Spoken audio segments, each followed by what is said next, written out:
A very good morning to one and all. Myself, Dr. Vijay Nirmala. Today, I am going to discuss about electronic payment systems. So, this topic is there for in the subject e-business for MBA second year, fourth semester students. So, in the previous sessions, we have discussed about what are the various security threats and what are the tools to make secured. That already we have discussed in the second unit, and now we are going to discuss about electronic payment system. What is electronic payment system? So this is also called as EPS, electronic payment system. So this is the most important part in e-commerce. Okay. So in this e-commerce system, the most important part is electronic payment system. Why? Because this is the most essential operation of a business process. This is the most essential operation in the business process. So when you come with the traditional payment systems, these are not able to fulfill the financial needs of the organization. So, through this electronic payment system, the financial transactions are being carried out with the help of non-paper methods. With the help of non-paper methods. For example, if there is a purchase has been made through credit card, this is one of the most common electronic payment method. So whenever you buy some product in online, we use credit card, right? So this is the example. So this is the most common example for electronic payment system. So to fulfill the requirements of the individuals, there are various payment methods. There are various payment methods that are being provided by the different organizations. So, the e-payment methods have their own pros and cons, which have made them very much suitable for a particular type of e-commerce transactions. Okay, so these requirements of the individual, they have made various payment methods, or whatever the different organizations that have been provided. Among those different various payment methods, the individual, they fulfill the requirement. They are fulfilling the requirements of the individuals. So this e-payment method have many pros and cons. Those that have made them very much suitable for a particular type of e-commerce transactions, a particular type of e-commerce transaction. So this EPS, electronic payment system, is mainly based on two modules. One is the server module and the other one is client module. What is so EPS is mainly based on these two modules only, server and client module. All we call it as a client server model. Client server model. This is based on client server model. When you come with what is a server model? In this server module, the server, it tries to store all the information of a transaction, that is whatever the payment done through electronic payment system. So that in transaction information will be stored in a data file. It will be stored in a data file and it will be uploaded to the buyer, that is who deposits the money. For him, it will be uploaded.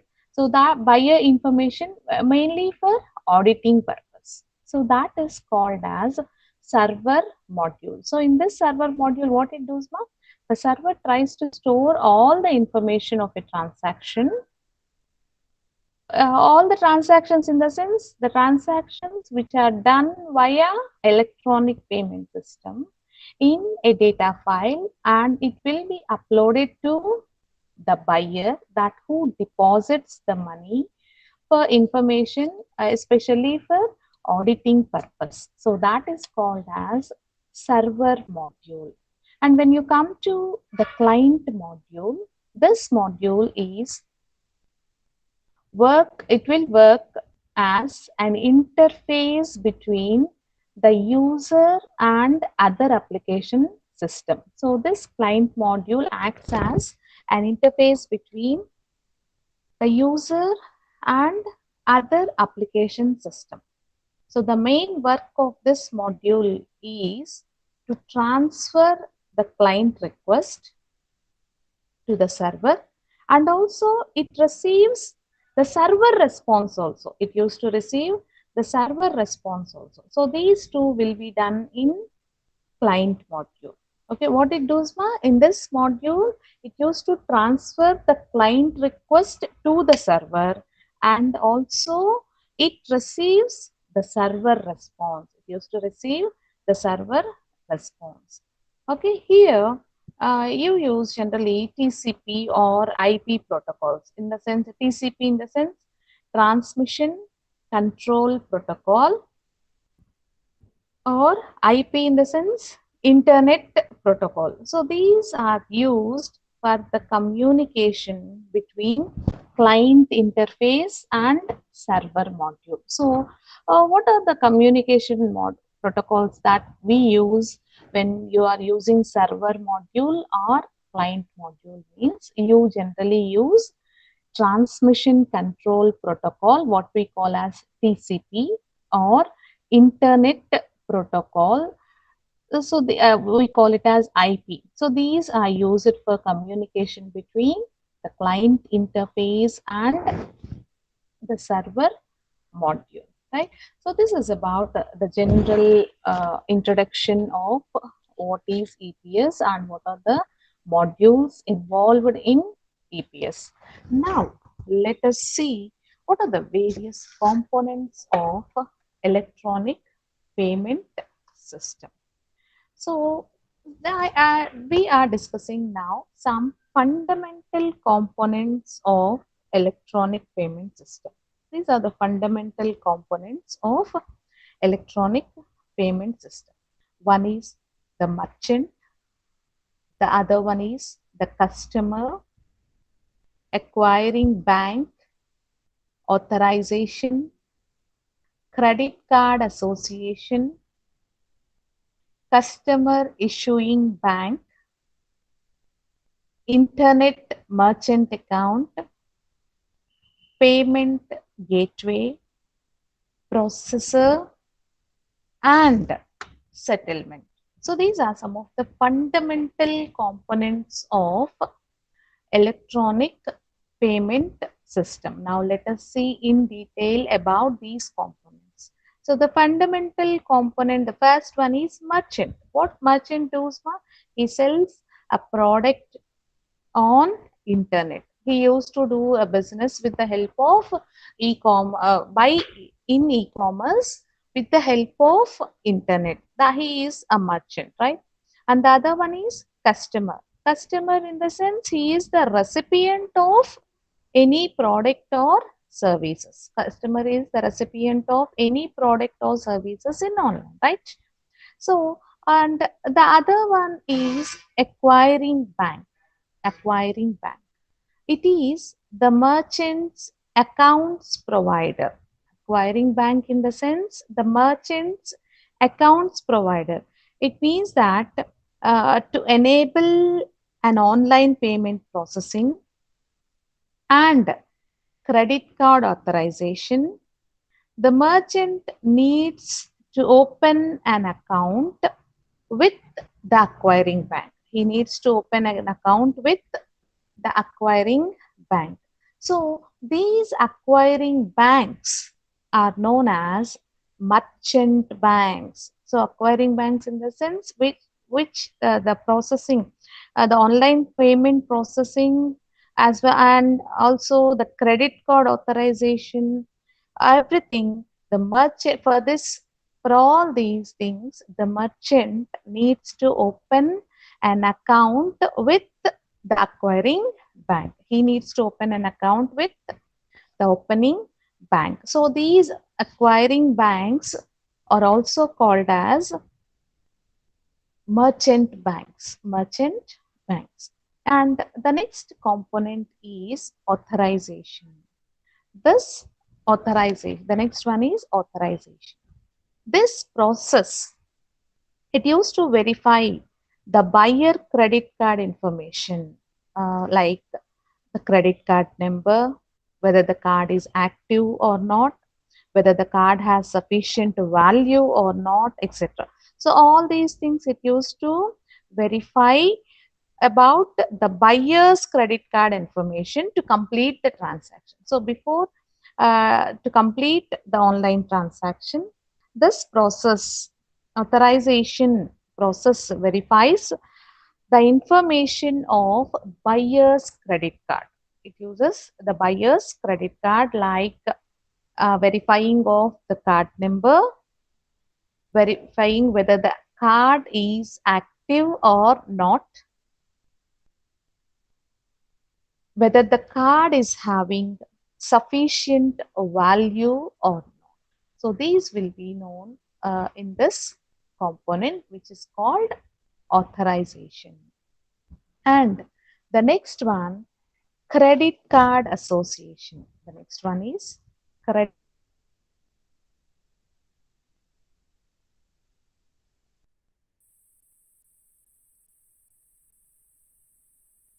card association. So these are offer credit card services in association with the banks. In association with the banks. For example, Visa and Mastercards. But Visa, Mastercards, even though we all use these credit cards, right? So these are some of the examples of such institutions. So in this credit card associations means these used to give the credit cards with some banks, with some association of banks. Okay, we call them like financial institutions which offer credit card services in association with some banks. The best examples are Visa and Mastercards. These are the examples of such institutions, right? And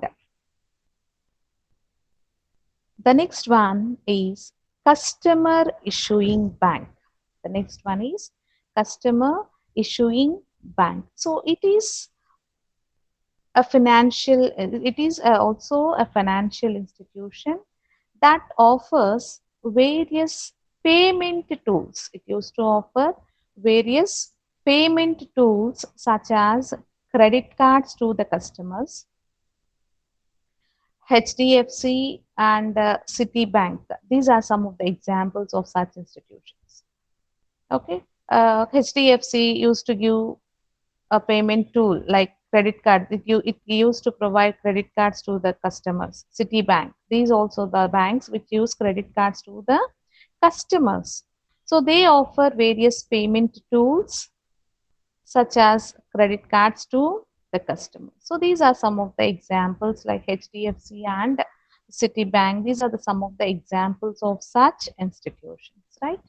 And the next one is internet merchant account.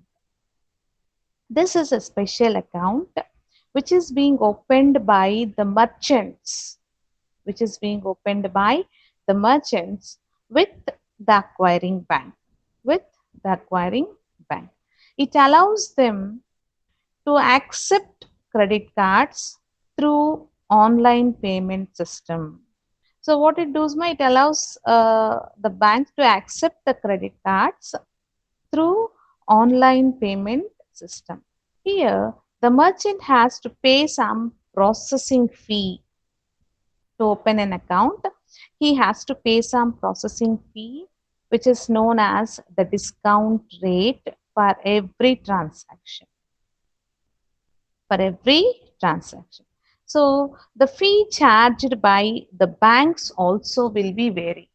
So wherever the merchant uses to open uh, the account, according to that charges of the banks, the charges of the banks also used to vary. So that is internet merchant account. And the next one is payment. The next one is payment gateway. Okay, so payment gateway in the sense this is a third party service. This is a third party service that creates a connection between the customer, seller, and financial networks. So this payment gateway comes under third party, and this service creates a connection between the customer, seller, as well as the financial networks, so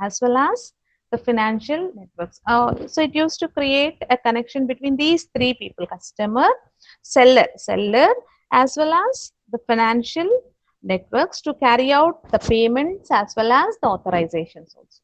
To carry out the payments and authorizations, right? And the next one is processor.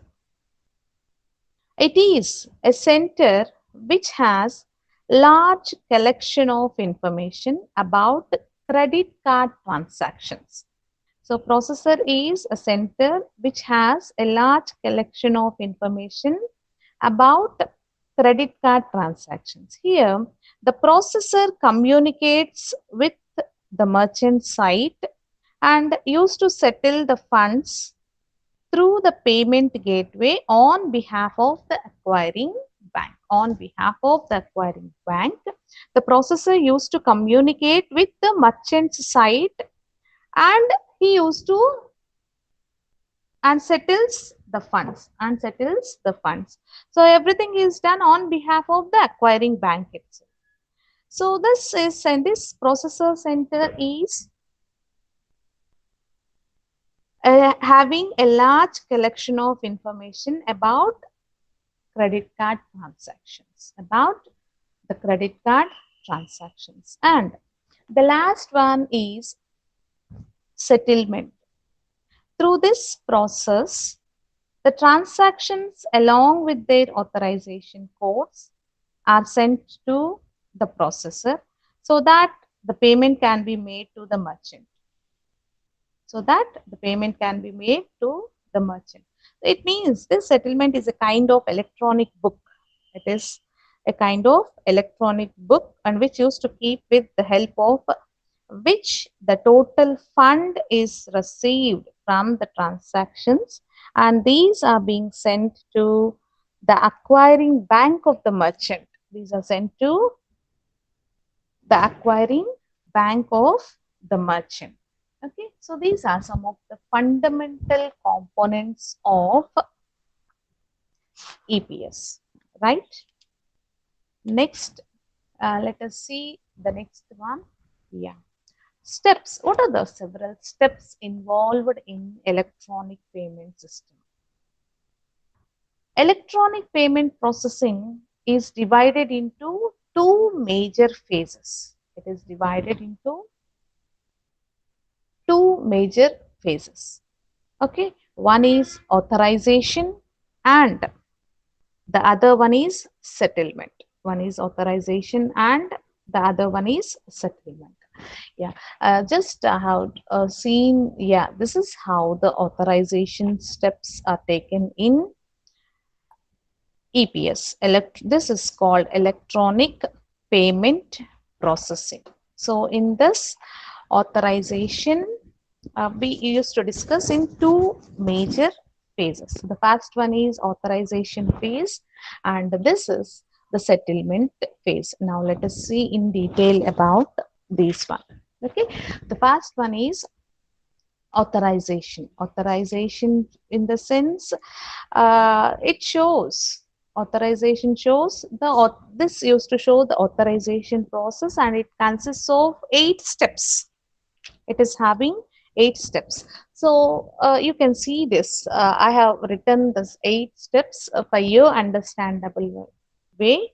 One is the customer, and from customer it moves to the merchant payment gateway, processor, and card issuing bank. And again it moves to the information from card issuing bank to the payment gateway, merchant to the customer. You can see these. I have just not wrote the steps, but step 1, step 2. In that way, I have written my. I'll explain you each step. Now let us see step 1.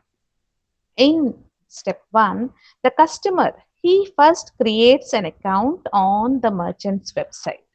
What the customers do in step 1, he used to create an account on the merchant's website and log into it. He used to log into it. And now he can select a product and add a product in his shopping carts. And he can proceed to checkout and select the payment method. And enter the information that is being required. It may be like credit card or debit card information, whatever the card that he uses. So once the customer has been selected a product from merchant's login, uh, he used to move with the payment mode. So right, the payment method in case of using credit card or debit card. So that is done in step 1. And in step 2, the merchant website, he receives that information and sends it to the payment gateway, and it sends it to the payment gateway.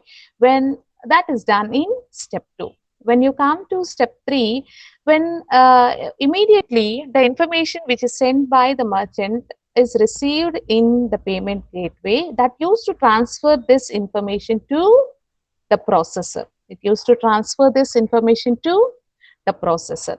And in step 4, when the processor have received the information through the payment gateway, then the processor sends the information to the issuing bank. The processor used to send the information to the issuing bank. Issuing bank in the sense issuer of customer's credit card. Whoever the customer uses credit card or debit card, right? Whatever the card that he has used, concerned issuer of customer's credit card, the processor will send the information to the issuing bank for verification. Send it for verification. So what bank it is, whoever the customer used his credit card, that credit card is issued by some bank, right? So for that, it used to send the information for verification. Okay, next in step 5, the card issuing bank, it uses to send the transaction information to the processor.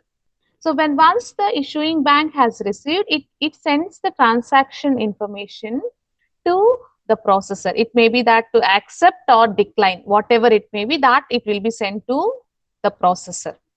And in step 6, the processor routes the transaction information to the payment gateway. So whatever the bank has been given, either to decline or to accept, whatever it may be, that will be sent from, it routes the transaction information, whatever given by the card issuing bank, that will be sent through payment gateway, through the payment gateway. Okay, and in step 7, the payment gateway uses to pass this information to the merchant. And finally in step 8, the merchant, in the last step, the merchant finally accepts or rejects the transaction. So this everything is done in authorization phase. So generally EPS is done in 2 phases. One is authorization phase and the other one is settlement phase. So in authorization phase, you have 8 steps, ma. When the customer moves customer to the merchant to the payment gateway to the processor to the card issuing bank, and finally the information will be reverted back to the processor from the card issuing bank, and processor to payment gateway to the merchant, and finally in the step 8, merchant to the customer. I think you understood this authorization step. And the next phase is settlement.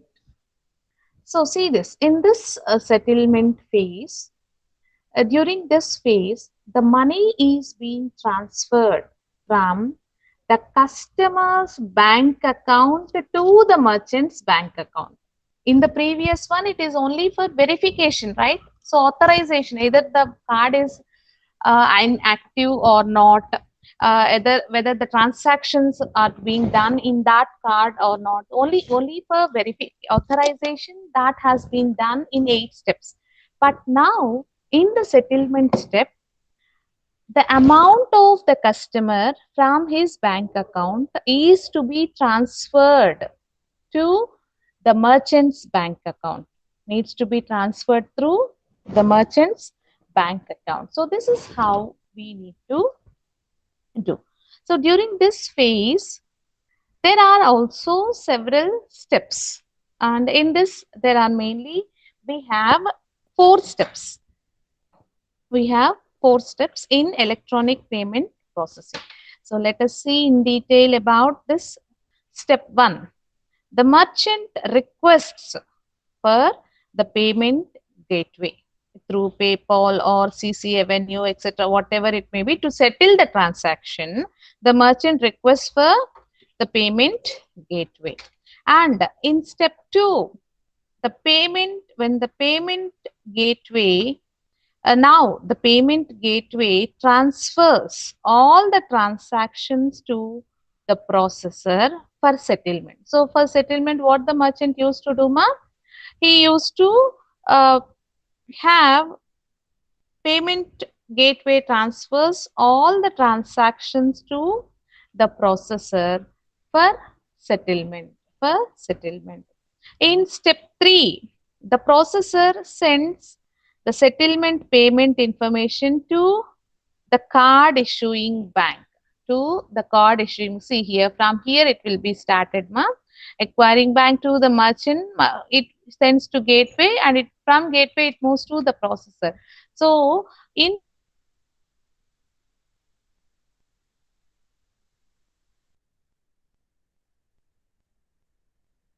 processor, it sends the information bank to the card issuing bank. So the processor transfers the payment details to acquiring bank of the merchant at the same time. So not only that, it used to send to the customer's bank, it also sends the payment transfers to the acquiring bank of the merchant's bank also it used to send at the same time. So here you have 2 arrow keys, right? So that used to done. And in step 4, the card issuing bank, this is what the card issuing bank includes the charge of merchant on the customer's credit card statement, while the acquiring bank credit cards the merchant's account. So not only that, in the step 4, it used to have, it issues in the card issuing bank includes the charge of merchant on the customer's credit card statement, as well as it used to have it used to acquire the bank's credits also to the merchant's account, So